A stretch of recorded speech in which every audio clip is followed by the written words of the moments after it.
Good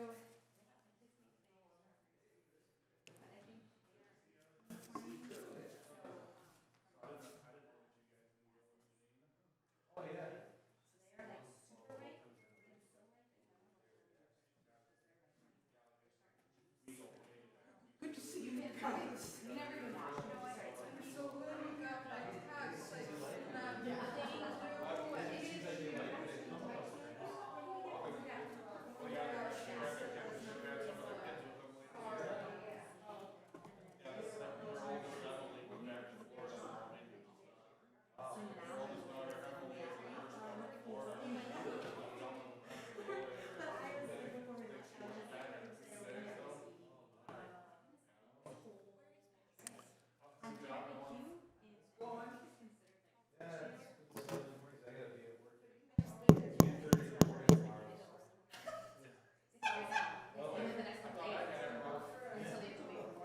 Whoops, I didn't mean to interrupt.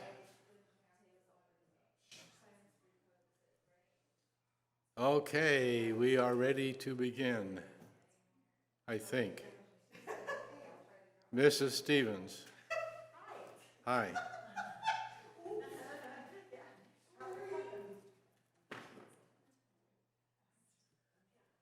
Okay, my voice is still not up to par. We're going to skip the singing and just get right into Revelation. So we'll be in chapter 13. And we're going to be talking about the beast out of the sea, and it's not Leviathan. Much worse. We get into Revelation chapter 13, things start getting a little bit over my head, and I like to go to the scholars for help. And so I'm just going to read a couple of paragraphs from John MacArthur on the subject of this beast out of the sea as we begin. In the chaotic times of confusion, uncertainty, and unrest that will prevail during the tribulation, the world will long for a leader. People will be desperately hoping for someone powerful and influential to unite the divided and contentious nations of the world, someone to bring hope in the midst of helplessness, someone to provide a sense of security in an unsettled time of apprehension and fear. People will be desperately seeking a strong, charismatic, authoritative leader to pull the world back from the brink of disaster. Those longings will be fulfilled.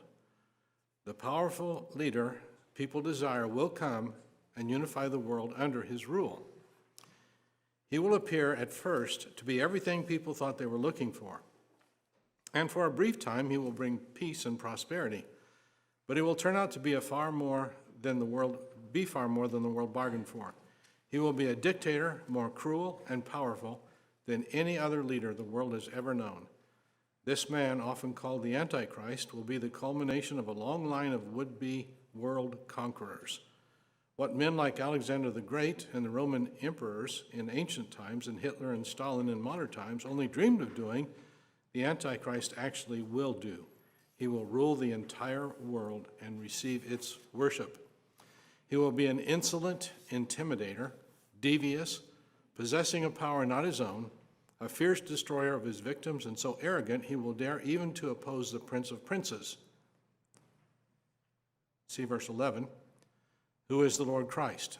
That move will prove fatal, however, and God's power will fall on Antichrist, who will be broken without human agency. Antichrist will make a pact with Israel for 7 years. Halfway through that 7-year period, however, he will break that covenant and attack the Jewish people. His plan will be to wipe them out so that God's promised kingdom cannot come. Antichrist's assault will also include believing Gentiles as he seeks to destroy all believers. Antichrist will have absolute power. He will do as he pleases. As a leader of a worldwide false religion, he will exalt and magnify himself above every god. He will show no regard for the gods of his fathers, nor will he show regard for any other god, for he will magnify himself above them all. Worse, his arrogant pride will lead him to blasphemy, and he will speak monstrous things against the God of gods.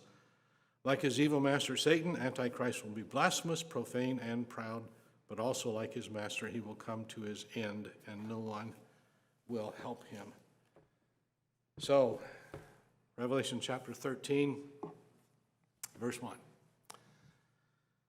And I stood upon the sand of the sea, and saw a beast rise up out of the sea, having 7 heads and 10 horns, and upon his horns 10 crowns, and upon his heads the name of blasphemy.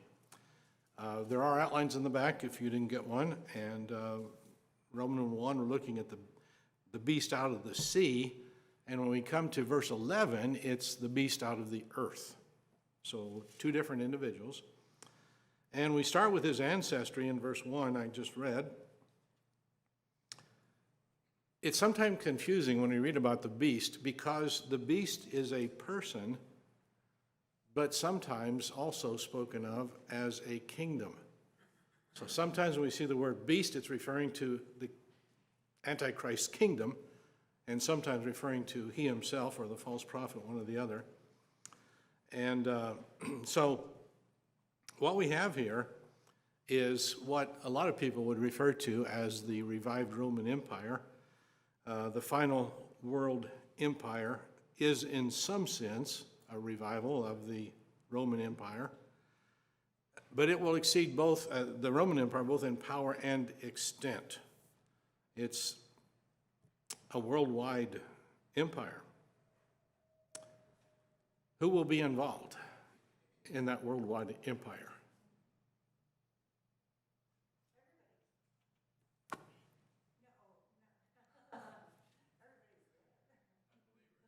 Unbelievers, because what? Christians have just been raptured. Now, people will obviously be saved during the tribulation, and there'll be a number of martyrs during the tribulation. But the worshipers of the beast and his empire are unsaved people. And so notice here that this beast is referred to sometimes with a personal pronoun. However, in verse 1, it must be that the word beast is representing a kingdom because of the way it's described. A beast rised out of the sea, having 7 heads and 10 horns. Upon his horns 10 crowns, upon his heads the name of blasphemy. So the beast and the empire are spoken of almost synonymously. They're inseparable, kind of like Hitler and the Third Reich. And the sea then, what do we understand by the sea? Normally when you would see this word, what would immediately come to your mind out of the sea? What would the sea be? Obviously, it's not water. What would we usually think the sea would represent? Okay, but it's not water. What would we normally think of? It's symbolic. Yes, and specifically, I thought that we might be familiar with this.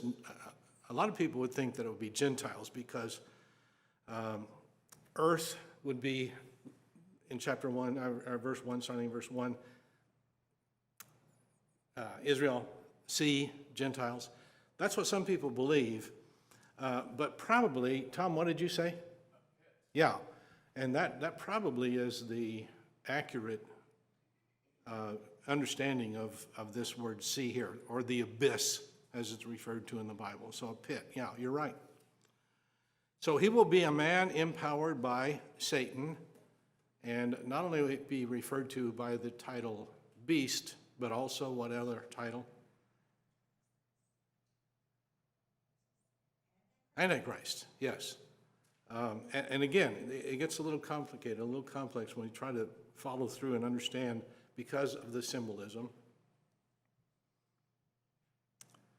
And so a man empowered by Satan, he will be either demon-possessed or actually possessed by Satan.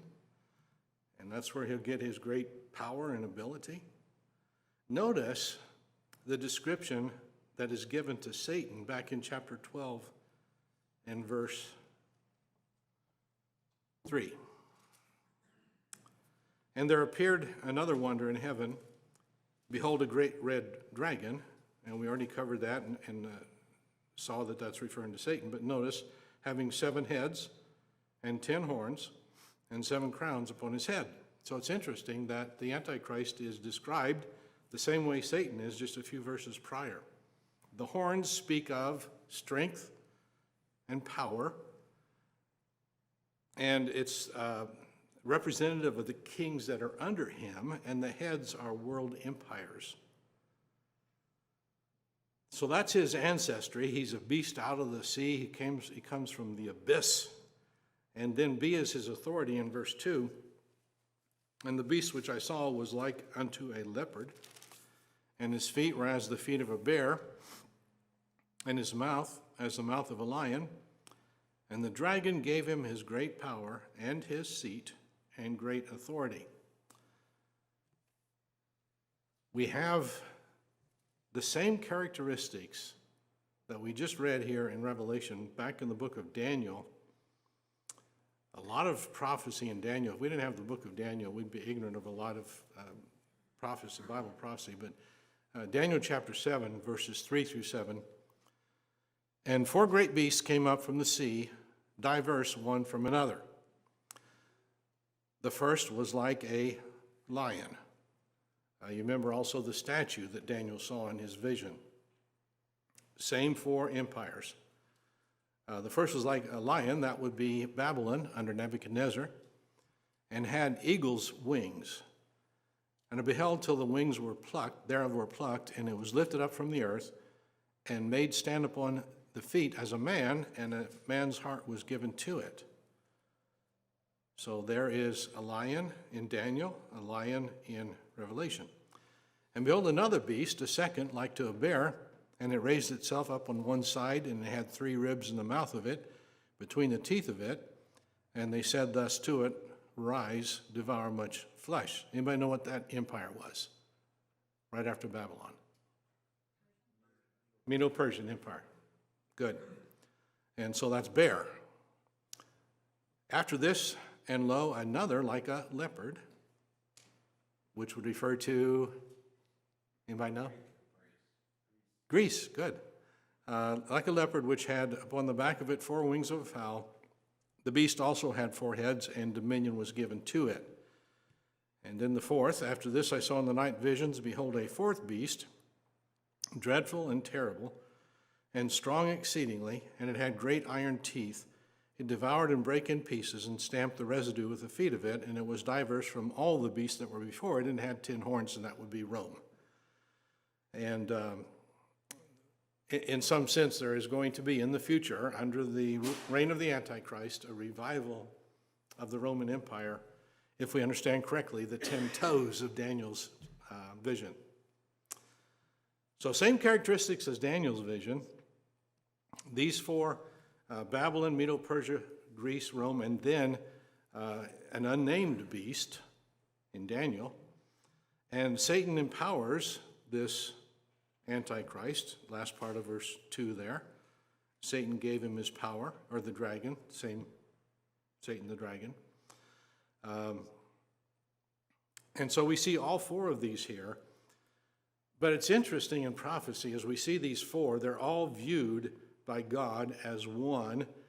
And the statue, Daniel's statue, and this vision that John sees, they are a composite of all of those world empires. So God just views them as one massive attempt to control the entire earth and really be more powerful than God himself. Satan's goal, right? So Satan empowers him. He has complete, unrestrained authority, and he will answer to no one. That brings us to see his acclaim in verse 3.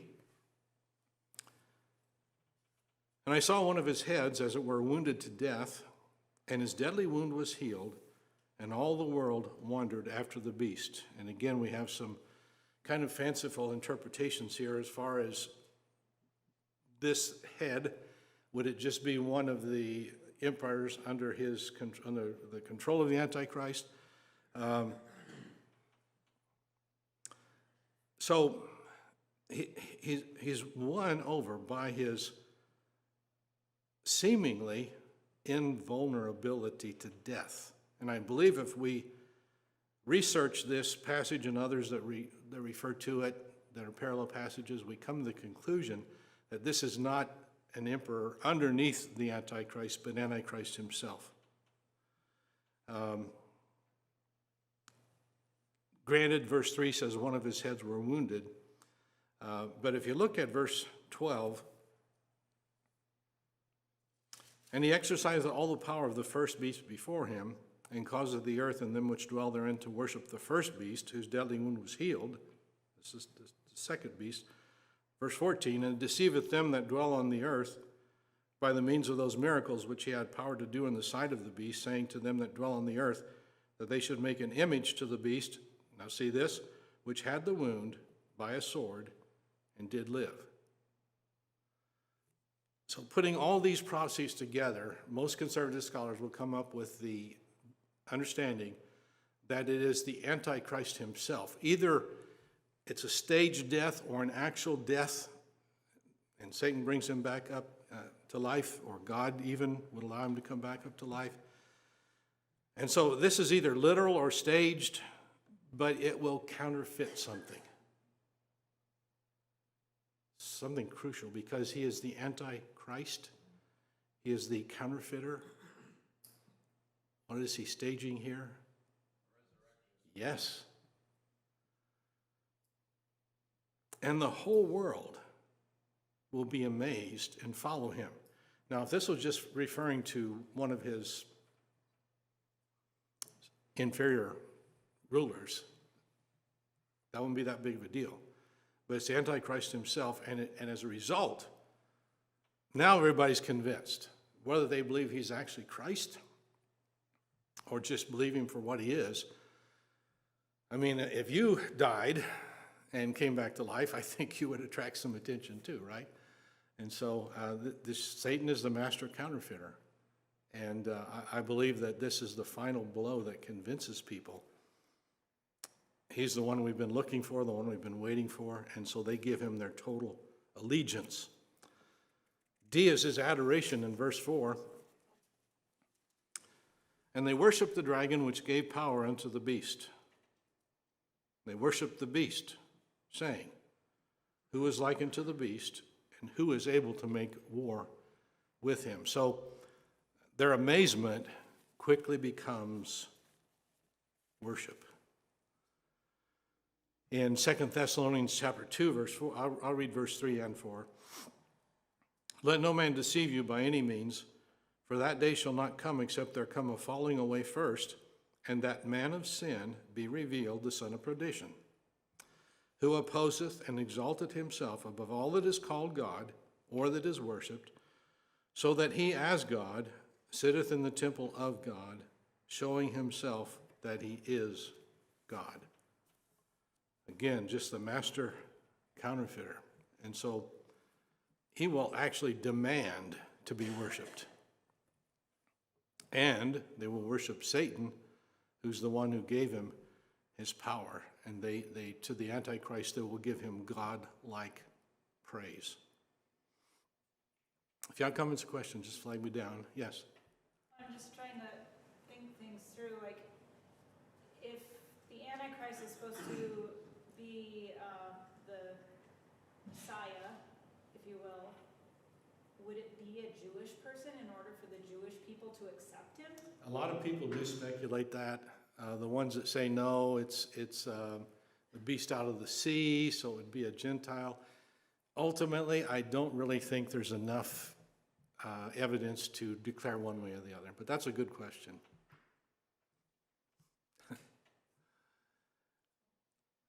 Yes?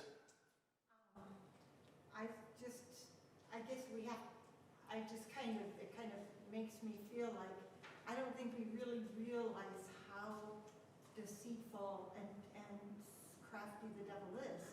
Because, I mean, like right now, our religion, our claim is, we have something that no other religion has. We have a resurrected Savior who conquered death.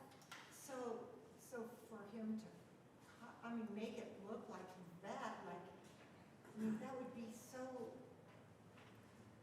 it's like how, that's the claim. Good point. David? Most likely a staged delusional illusion resurrection, because Satan does not have the power to give life. That's why I said it could be staged or it could be literal. I have the same hesitation you do there, unless God would allow the, That gives Satan temporary power Yeah, or something like that to be able to. Well, God has, you think of the magicians during the plagues that were able to turn rods into snakes. Snakes are alive. Yes. There's technology now that exists, like called like CGI or something like that, where they can actually make it look like someone. And I mean, there's a lot of conspiracy theories even about our own president, if he's really who he is, or if there's just actors and a lot of special imaging and like technology behind it to give the perception of it. So, I mean, and with artificial intelligence making its kind of break out into the common space this past year, and it's only going to exponentially grow, it's not, I think, I guess out of the possibility realm that this could just be totally faked. I agree. Because I don't think Satan, I agree, I don't think Satan can, I don't think he can do what God can do. And God could allow that to happen. I tend to lean toward the fact that he really did die, but that's, again, there's not enough evidence to conclude one way or the other. It could very well be a staged death, and have to be pretty realistic in order to get this worldwide following. So, some things we just have to say, well, we really don't have enough evidence to ultimately say one way or the other. But people receive deadly wounds today, gunshot wound victims, and they can be healed. You know, so we have medical technology that can take someone who should be dead and make them alive. Okay, appreciate the input. E is his arrogance, verses 5 and 6. And there was given unto him a mouth, speaking great things and blasphemies, and power was given unto him to continue 42 months. And he opened up his mouth in blasphemy against God, to blaspheme his name and his tabernacle and them that dwell therein. Wow. You know, to me, this is the ultimate of audacity. This is the ultimate of defiance against the creator of the universe. By this Antichrist. Does it sound like anybody else in the Bible we know about? The one who gives the power to the Antichrist, Satan himself? I would hate to hear what this man has to say, you know? I hate it when I hear somebody use the Lord's name in vain, but to just outright blaspheme like this. And God will allow him to do that openly for 3.5 years. Verse 7 then is activity, and it was given unto him to make war with the saints and to overcome them, and power was given him over all kindreds and tongues and nations. So now, by now there are some Christians on the earth. They've been saved after the rapture, and I do believe that 2 Thessalonians teaches that someone who has heard the gospel and rejected it will not have an opportunity to be saved in the tribulation. But there will be others, either haven't heard or weren't old enough to understand or whatever the case would be. So definitely there will be many people that do get saved during the tribulation. Praise the Lord for that. E was, what's D? D is adoration, and E is what?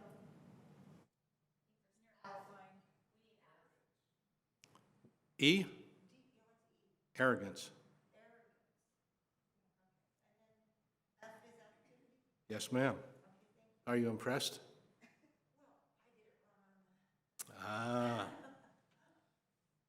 Probably a little overwhelmed when you were teaching, yeah. I understand.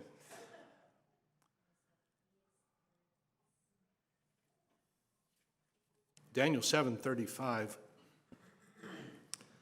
And he shall speak great words against the Most High, and shall wear out the saints of the Most High, and think to change times and laws, And they shall be given into his hand until the time and times and the dividing of times, which is another way to say 3.5 years, sometimes 1,260 days,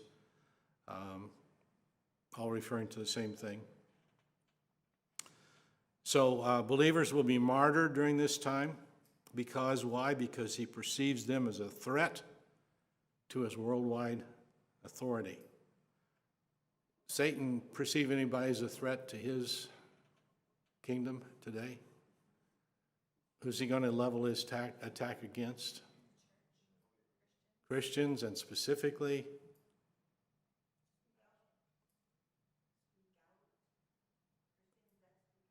yes, yeah, absolutely. Tom?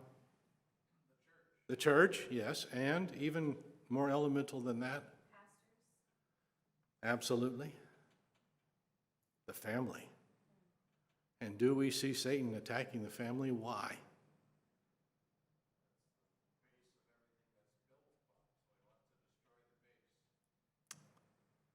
And he's doing a pretty good job. Today in America, the marriage rate is lower than it has ever been before. Families are dysfunctional. The attack is just all out, and we see it in so many different ways today.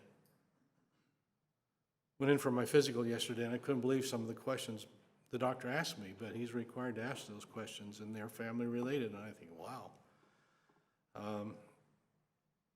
So this is a time where I'm thankful I'm not going to be around. Finally, we look at G, his admirers, verses 8 through 10. And all that dwell upon the earth shall worship him, whose names are not written in the book of life of the Lamb slain from the foundation of the world. If any man have ear, let him hear. He that leadeth into captivity shall go into captivity. He that killeth with the sword must be killed with the sword. Here is the patience and the faith of the saints. So all who dwell on earth shall worship him. And this has to be unsaved people, because obviously saved people are not going to be worshiping him. It's always, on those who dwell on the earth, that always is a reference to unbelievers, always. And then verse 10 is actually a proverb. Let's read that again. He that leadeth into captivity shall go into captivity, and he that killeth with the sword must be killed with the sword. Here is the patience and the faith of the saints. This is a proverb, and what it basically is saying is this: depend on God's providence and don't take matters into your own hands. What will be, sowing and reaping. Patiently endure, because we know what's ahead, ultimately, in the end. Okay, time is up tonight. Comments, questions? I've appreciated the input a lot tonight. Okay, I have several things I would like to